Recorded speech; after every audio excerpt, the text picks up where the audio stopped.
driving a Otto Schultz 57 Chevrolet build. It's going to be a 275 car. I want to kind of go over some of the things that we check off prior to powder coating, just so that people kind of know how we build things and how we prevent missing things prior to powder coating. So we have Otto's parts log. This is how we check our parts out from inventory. We put in a request prior to for standard parts. Also on new parts, this shows the date and when the parts were installed and who installed them, and the checklist for that. We have also a tubing usage sheet where each day, whatever the builder is installing, they have a certain amount of tubing they use, length and diameter, also the sheet metal that we use and what we use it for. Once finished, we have a powder coat checklist.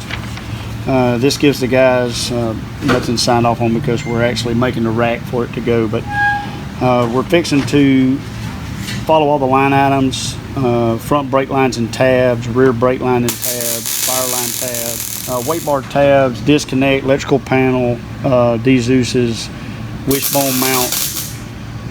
We're line iteming this just to ensure that everything is mounted and completed, and also complete welded prior to powder coat. Once this is all signed off, it'll be dated and heat checked it off. Generally, we have everybody in the shop check it because if history repeats itself, we always miss something. So that's the reason that we've put these things into place, just to kind of prevent that. But we'll be wrapping this car up today. Loose tabs, we put these on for mounting purposes. We use aluminum rivets, and then we drill these out and put them back into inventory for to be reinstalled during final assembly. Also, we want to make sure all the fire blockers are made and installed for the doors, so that once the door's shut, there's no fire to get in with the driver. We've added some things in the firewall here to ensure when the mid plate's mounted that this lip right here will block the void. Here we've had some in the past where we've had issues with this, and we've made this change, to try to alleviate that in the future. Fire is the worst thing to have in an accident, or something backfires going down the racetrack. We just try to protect the driver as much as we can. We had some people ask about driver containment plates that are normally mounted in the top section of the cage. We typically only do those from the funny car cage forward. As you can see, there's tabs mounted here for it to bolt in, and this is literally just if the car was to roll, it keeps your hands from getting outside the car while it's flipping. We generally don't do it over the top of the driver, really because it's a little bit more difficult to get your hands through these holes. I'm not saying it won't happen or couldn't happen, but we may decide in the future to extend that back a little bit further. This car's a 57, so it's naturally a little taller. This particular driver is a shorter guy, so we had to mount his seat a little bit higher. We've made a panel here for his feet to sit on, for the pedals, just to make it a little bit more comfortable. Again, the blocker for the driver tab containment tube is welded in. We make sure all these panels are complete welded. We will remove like the cable pivot points right here where you see it's taped up. We'll remove those before powder coat. Those are for handles that mount within the car for battery disconnects, things like that. We've mounted a race pack on this car in the roof. I like them in front of me, so as a driver I can see the blinking light, kind of lets me know it's data logging, lets me know, hey, did the guys forget to put the SD card in the race pack?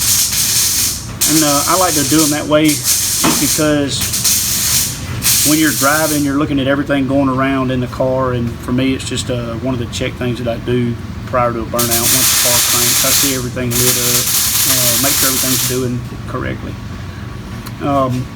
Also, helmet hooks. We usually mount all helmet hooks inside the car. try to make them a little bit nicer. We've added this bar in the top, in the roof. We try to bend them upward to get them closer to the roof, and that gives the chassis a little bit of style. Granted, I don't like bending bars, especially in the main hoop, but when we do, we support all the bends with intersecting bars. So that's pretty much it. We've added flanges in the windows for the windows to attach to. We'll go through and deburr all of these holes prior to powder coating. In the trunk, we've made the steel cars are a little more complex. You have to make all of the scalloping material, everything's kind of bolt in, and then the panels bolt to it. So the steel body cars take a little more work actually than the carbon body cars. Again, we've made the bumper removable. Zeus buttons, all they need to be come out. We've just got one in each one of these. So get everything took apart, and looking forward to getting this to powder coat. Usually it stays at powder coat a week, approximately a week. They'll sandblast it. We're going to powder coat this car with a body on it. They're going to powder coat the inside of the hull to make sure that everything's nice and neat and make it a little bit better finish work. And then once it returns from powder coat, it'll go for paint. I think this car is going to Chicago area to be painted, and then once it returns, it'll be final assembly. All right. Yeah, we got Nate here to pick this thing up. Set it on his finger. Dude, you know the weird thing about it is, the other day when he said something about pick it up, pick it up, pick it up, like I didn't even know his finger was under it. I seen it was on his shoe, and I was thinking to myself, it was all the way to the end of his shoe, you know? But it was his damn finger, it wasn't even his. He was like, pick it up, pick it up, pick it up. I'm like, I didn't even know he had his hand under it. Alright guys, caught the beast in the wild taking a nap. Let's go see what he's doing. Dad, what you working on, man? Man, you know what I'm working on. Slacking? Oh, you video. What I'm doing, I'm reviewing quotes. What we do is all these emails and stuff that Quentin sees come through the site, question quotes. He's putting quotes together and brings them down for me to review them. Typically, they're pretty close. As Quentin learns more, they'll be closer. But I try to review every one of them before he sends it out, make sure we're not signing up for something that we can't do. But so typically we get one quote. Quentin brings it down. We kind of mark it up on the hours that it'll take. Is what I tell Quentin. He kind of hits the parts. We're getting quite a bit of Reese Brothers parts set up in the system. So he kind of puts together a required parts list, as well as the job task needed, and I kind of hit on how many hours it's going to take us to do each job. Just gets the guys a better quote, and then he brings back a revised quote. And then again, I have to take 5-10 minutes and make sure that we don't miss anything again. Sometimes I don't do as good a job and the quotes get out and they're a little less accurate than they should be, but it's just a quote. So I want everybody to know that we quote these hours, but we generally, they're quoted a little bit higher than they actually are.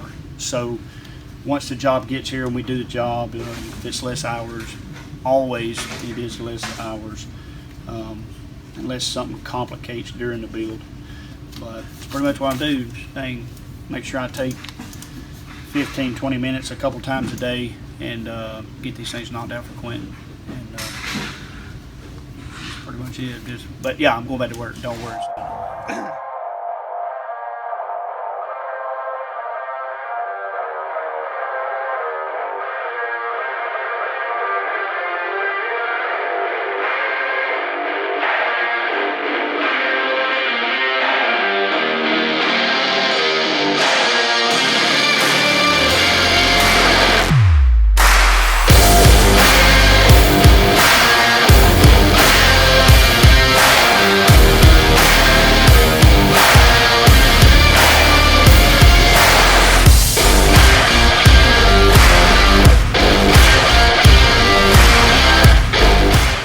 Hey guys, so if you're ever curious why they can knock out so much so fast, check this out. Turn this around. This is in the fridge. C4, bang, more bang, bang. Quite a few energy drinks. And there was a lot more in there earlier this morning too. So I don't know how many they're putting down today, but it's questionable.